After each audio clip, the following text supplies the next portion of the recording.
Mengaku kehabisan uang makan, dua residivis asal kota Palembang kembali melakukan aksi jambret. Keduanya beraksi di kota Prabu Muli.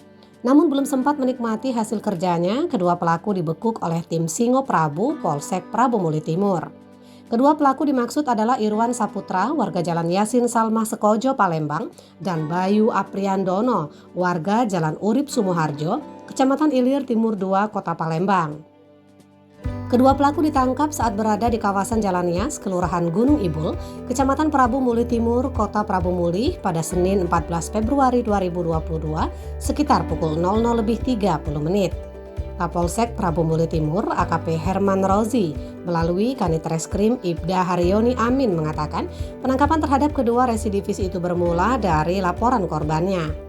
Korban bernama Sartina yang dijambret kedua pelaku saat mengendarai sepeda motor di Jalan Lingkar Kelurahan Gunung Ibul, tepatnya di depan pintu masuk Perum Lingkar Emas.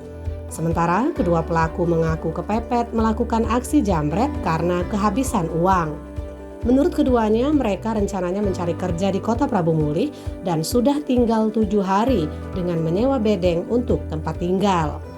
Prabu Agustiawan melaporkan dari kota Prabu Muli. Dipepet oleh pelaku, kemudian pelaku berdua ini mengambil tas yang disandang di stang motor pelaku.